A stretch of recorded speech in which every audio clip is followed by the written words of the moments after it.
Good morning. Class 11th में क्या पढ़ रहे थे हम? बायोमोलिक्यूल्स।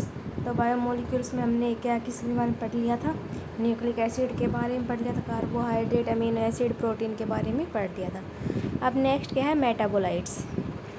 मेटाबोलाइट्स क्या होंगे?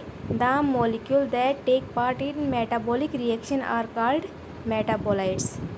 कि जो मॉलिक्यूल जो हमारे बॉडी के अंदर जितनी भी मेटाबॉलिक रिएक्शन होगी उनके अंदर टेक पार्ट करेंगे, उनमें हेल्प करेंगे, उन क्या बोलेंगे हम? मेटाबोलाइट। जो मेटाबोलाइट है वो क्या हो सकते हैं? माइक्रो मोलिक्यूल भी हो सकते हैं और मैक्रो मोलिक्यूल भी हो सकते हैं। Metabolic reaction include are chemical reaction that in living body. Metabolic reaction क्या होती है? कि हमारी बॉडी के अंदर जितनी भी केमिकल प्रोसेस होंगी उनको क्या बोलेंगे हम? मेटाबॉलिक रिएक्शन या मेटाबॉलिज्म। केमिकल रिएक्शन कौन सी होती है? जैसे कि फूड फॉर्मेशन है। जैसे फॉर एग्जाम्पल प्लांट के अंदर लगा लो, प्लांट में क्या होता है? फोटोसिंथेसिस होगी। फोटोसिंथेसिस क्या होता है? फूड का फॉर्मेशन। तो क्या होगा? CO2 H2O और सनलाइट की प्रेजेंस में क्लोरोफिल क्या बनाएगा? अपना ग्लूकोज बनाएगा, C6H12O6। तो ये क्या है? केमिकल कंपाउंड है। तो क्या हुई? केमिकल रिएक्शन हुई। इसी तरह रेस्पिरेशन है। रेस्पिरेशन के अंदर क्या होगा? कि जो ग्लूकोज है बॉडी के अंदर उसका क्या हो जाएगा? ब्रेक डाउन हो जाएगा। किसके अंदर? CO2 के अंदर, H2O के अंदर, और एनर्जी क्या होगी? लिबरेट होगी। एनर्जी किस फॉर्म में रिलीज होगी? ATP की फॉर्म में, एडेनोसिन ट्राईफॉस्फेट की फॉर्म में। तो ये भी क्या हुई? केमिकल रिएक्शन हुई। तो हमारी बॉडी के अंदर या लिविंग ऑर्गेनिजम्स के अंदर जितनी भी मेटाबॉलिक रिएक्शन होंगी, जितनी भी केमिकल रिएक्शन होगी उसको क्या बोलेंगे हम? मेटाबॉलिज्म या मेटाबॉलिक रिएक्शंस। तो जो मेटाबॉलिज्म है या मेटाबॉलिक रिएक्शन है कितने टाइप की होगी? 2 टाइप की होगी। फर्स्ट कौन सी होगी? एनाबॉलिक रिएक्शन, और सेकंड कौन सी? Catabolic reaction. एनाबॉलिक रिएक्शन के अंदर क्या होगा? एनाबॉलिक क्या होती है? किसी चीज़ की सिंथेसिस होना, कि स्मॉल मॉलिक्यूल्स मिलकर एक कॉम्प्लेक्स मॉलिक्यूल का क्या कर देंगे? फॉर्मेशन कर लेंगे। तो एनाबॉलिक रिएक्शन में क्या होगी? सिंथेसिस होगी, कि स्मॉल मॉलिक्यूल्स मिलकर क्या कर देते हैं? लार्ज मॉलिक्यूल का फॉर्मेशन कर देते हैं। जैसे कि for example amino acid plus amino acid plus amino acid क्या बना देंगे? प्रोटीन्स बना देंगे। कि बहुत सारे अमीनो एसिड मिलकर क्या बना दिया? प्रोटीन। तो अमीनो एसिड क्या है? स्मॉल मॉलिक्यूल है, और प्रोटीन क्या हो गया? लार्ज मॉलिक्यूल हो गया। इसी तरह कैटाबॉलिक रिएक्शन के अंदर क्या होगा? इसका अपोजिट होगा। इसके अंदर तो क्या हो रहा है? सिंथेसिस हो रहा है, किसी चीज़ की फॉर्मेशन हो रही है। कैटाबॉलिक में क्या होगा? किसी चीज़ का ब्रेक डाउन होगा। एक कम्प्लेक्स मॉलिक्यूल क्या होगा? स्मॉल मॉलिक्यूल में क्या हो जाएगा? ब्रेक डाउन हो जाएगा। एनाबॉलिज्म में स्मॉल मॉलिक्यूल मिलकर क्या बना लेंगे? Large molecule. कैटाबॉलिज्म के अंदर कम्प्लेक्स मॉलिक्यूल ब्रेक हो जाएंगे, किसमें? स्मॉल मॉलिक्यूल के अंदर।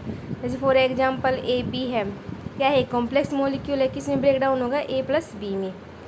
इसका मोस्ट कॉमन एग्जांपल क्या है? जैसे कि प्लांट के अंदर फोटोसिंथेसिस है, तो फूड का फॉर्मेशन हो रहा है ना, CO2 H2O मिलकर क्या बना है? ग्लूकोज।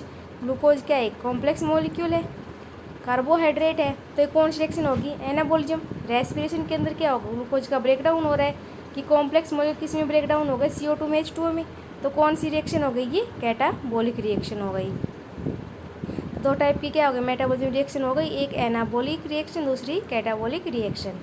अब है कि टाइप्स ऑफ मेटाबोलाइट्स। मेटाबोलाइट्स कितने टाइप की होंगी? तो कितने टाइप की होंगी? 2 टाइप की, प्राइमरी मेटाबोलाइट्स और सेकेंडरी मेटाबोलाइट्स। प्राइमरी कौन से होंगे? कि वे metabolites that synthesis first in organism, जो ऑर्गेनिज्म में पहले क्या होंगे? सिंथेसिस होंगे, और क्या होंगे?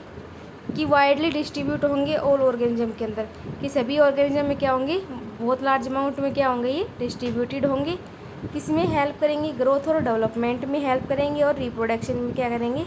हेल्प करेंगे। Generally they are non expensive, ज़्यादा एक्सपेंसिव नहीं होते प्रोड्यूस करना। जैसे कि हमें क्या स्टार्च है, स्टार्च में कहाँ से मिल जाएगा? पोटैटो से। हम पोटैटो को फीड करेंगे तो हमें हमारी बॉडी क्या मिल जाएगा? स्टार्च मिल जाएगा। ज़्यादा एक्सपेंसिव नहीं है, क्योंकि पोटैटो एक्सपेंसिव नहीं है, चीप प्रोडक्ट नहीं है। They are present in large quantity, large quantity में क्या होता है? ये प्रजेंट होते हैं। They do not have any role in pharmacological action, कि फार्मालॉजिकल एक्शन में इनका कोई रोल नहीं है। फार्मालॉजिकल यानी कि हमारे शरीर की, जैसे कि मेडिसिन वगैरह से इसका कोई क्या होगा? रोल नहीं होगा। कौन कौन सी है प्राइमरी मेटाबोलाइट? जैसे कि एल्कोहल है, अमीनो एसिड है, न्यूक्लिक एसिड, विटामिन, सारे कौन से मेटाबोलाइट होंगे? प्राइमरी होंगे, जो हमारी बॉडी में क्या होंगे? बहुत ज़्यादा डिस्ट्रीब्यूट होंगे।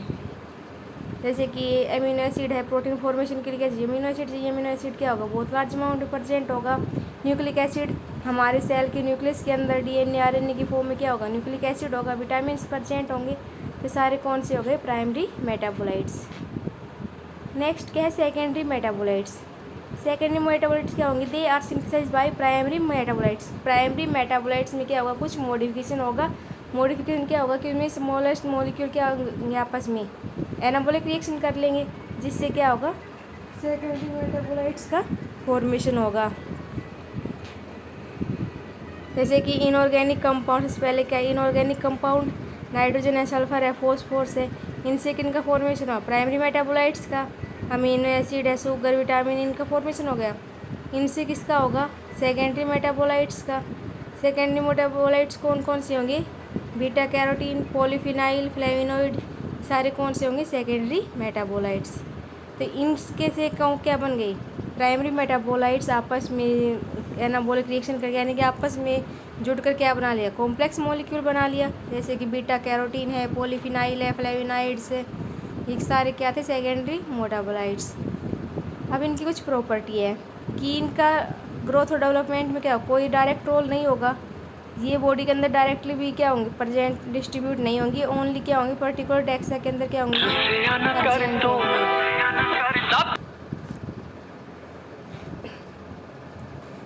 ये वाइडली डिस्ट्रीब्यूट नहीं होंगे, परसेंट क्या होंगे, ओनली पर्टिकुलर टेक्स्टा के अंदर, कि पर्टिकुलर टेक्स्टा होंगे बॉडी के अंदर, उसके अंदर ये क्या होंगे, ये प्रेजेंट होंगे। जनरली क्या होंगे, ये एक्सपेंसिव होंगे। जैसे कि क्यूनिन है, क्यूनिन हमें कहाँ से मिलेगा, चिनकोना की बाग से मिलेगा। कैसा प्रोडक्ट होगा, ये एक्सपेंसिव होगा। और कैसा होगा, कॉम्प्लेक्स होगा। और इसकी क्या होगी, फार्माकोलॉजिकल वैल्यू होगी। और रिस्पॉन्सिबल होगा किसके लिए, मेडिसिनल वैल्यू के लिए क्या होगा, ये रिस्पॉन्सिबल होगा। जैसे कि एल्कलॉइड है, इनका यूज हम सेकेंडरी मेटाबोलाइट्स का यूज कैसे करेंगे, हम एज ए मेडिसिन करेंगे। जैसे कि एल्कलॉइड्स है, ग्लाइकोसाइड्स है, एल्कलॉइड है, ग्लाइकोसाइड है, फ्लेविनोइड है, रेजिन है, टर्पेनोइड्स है, रबड़ है, एक्स्ट्रा, इनकी क्या होगी, मेडिसिनल वैल्यू होगी। तो ये क्या था हमारा मेटाबोलाइट्स, दो टाइप के होंगे, प्राइमरी मेटाबोलाइट और सेकेंडरी मेटाबोलाइट्स। नेक्स्ट क्या है हमारा, एंजाइम। नेक्स्ट टॉपिक क्या आएगा, एंजाइम। तो क्या होगा, सबसे पहले एंजाइम क्या होते हैं। तो an enzyme is a biocatalyst that increase the rate of reaction without itself being changed in all are process. कि एंजाइम क्या होंगे, मेनली बायो कैटलिस्ट होंगे, जो किसी भी रिएक्शन की रेट को क्या कर देंगे, इंक्रीज कर देंगे, लेकिन अपने अंदर कोई भी चेंजमेंट नहीं लेकर आएंगे। सिर्फ उस रिएक्शन को क्या करेंगे, या तो फास्ट कर देंगे या उसको स्लो कर देंगे। तो क्या होंगे, एंजाइम बेसिकली क्या करते हैं कि किसी भी रिएक्शन की रेट को क्या कर देते हैं, फास्ट कर जाते हैं। कि कोई रिएक्शन 5 मिनट में होनी है, एंजाइम क्या करेंगे, उसको 2 मिनट में कंप्लीट करा देंगे। तो उन्होंने क्या कर दिया कि रिएक्शन की रेट को इंक्रीज करा दिया, लेकिन उनके अंदर ना तो क्या है, उनके अंदर कोई भी चेंजमेंट नहीं आएगा। जितनी भी सेलुलर रिएक्शन है सब किसके द्वारा होंगी, एंजाइम्स के द्वारा। Property, most of the enzymes are protein. Most नहीं, लगभग ऑल एंजाइम्स क्या होंगे, प्रोटीन्स होंगे। लेकिन सभी प्रोटीन्स एंजाइम नहीं होते, लेकिन सभी एंजाइम क्या होते हैं, प्रोटीन होते हैं। प्रोटीन से मिलकर किसका फॉर्मेशन होता है, एंजाइम्स का। लेकिन कुछ एक्सेप्शन है, एक्सेप्शन के जैसे कि आरएनए मॉलिक्यूल से जितने भी जो एंजाइम बने हैं वो सारे क्या होंगे, एक्सेप्शन होंगे, कि उन क्या होंगे, प्रोटीन नहीं होंगे। जैसे कि आरएनए एंजाइम है, राइबोजाइम है, ये सारे कैसे होंगे, नॉन प्रोटीन एंजाइम्स होंगे। नेक्स्ट क्या, enzyme are highly specific. Enzyme क्या होंगे, हाईली स्पेसिफिक होंगे। इससे क्या होंगे, they are specialised protein and they have a high degree of specificity for their substrate.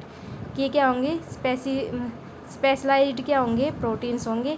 इनके पास क्या होगी, स्पेसिफिसिटी होगी देयर सबस्ट्रेट, कि वे अपने सबस्ट्रेट के साथ क्या कर सके, अटैच कर सके। कि उनके पास क्या होगा, उनका स्ट्रक्चर किसका होगा, प्रोटीन का। तो प्रोटीन के अंदर जो उसका 3 डायमेंशनल स्ट्रक्चर है, उसके अंदर क्या आएगा, कुछ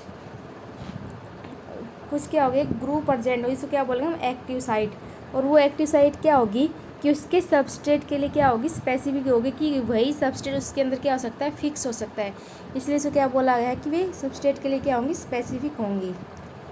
दे एग्जिबिट एनर्मस कैटालिटिक पावर। इनके पास क्या होती है, कैटालिटिक पावर होती है। और क्या करते हैं, ये इंक्रीज करते हैं रेट ऑफ रिएक्शन को। रेट ऑफ रिएक्शन को क्या करेंगे, लोअरिंग एक्टिवेशन एनर्जी। कि एक्टिवेशन एनर्जी को लो करके ये रेट ऑफ रिएक्शन को क्या कर देंगे, इंक्रीज कर देंगे।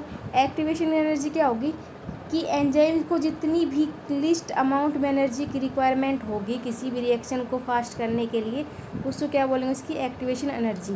तो ये एक्टिवेशन एनर्जी को क्या कर देंगे, कम कर देंगे, और रेट ऑफ रिएक्शन क्या कर देंगे, इंक्रीज कर देंगे।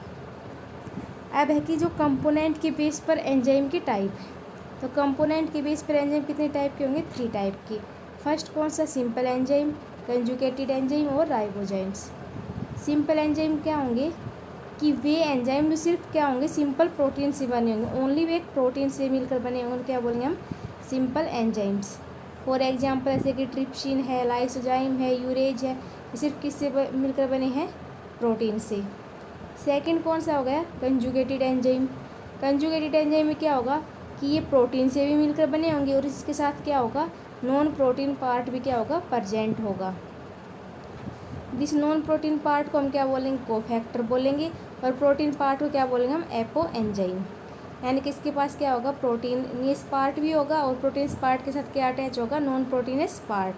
तो नॉन प्रोटीन पार्ट क्या कहलाएगा, उसका कोफैक्टर कहलाएगा, और जो प्रोटीन पार्ट उसको क्या बोलेंगे हम, एपो एंजाइम। जैसे फॉर एग्जांपल हीमोग्लोबिन है, हीमोग्लोबिन में जो हीम ग्रुप है वो क्या होगा, कोफैक्टर होगा, और ग्लोबिन क्या होगा, प्रोटीन होगा, तो ग्लोबिन को क्या बोलेंगे हम, एपो एंजाइम, और जो हीम ग्रुप है उसको क्या बोलेंगे हम, कोफैक्टर। तो इन दोनों से मिलकर क्या बनेगा, हीमोग्लोबिन बनेगा। तो इस टाइप के एंजाइम क्या बोले हम, कंजुगेटेड एंजाइम। राइबोजाइम कि वे एंजाइम जो किसके बने होंगे, न्यूक्लिक एसिड के, जैसे कि फॉर एग्जाम्पल न्यूक्लिक एसिड कहाँ पाया जाएगा, आरएनए और डीएनए के अंदर।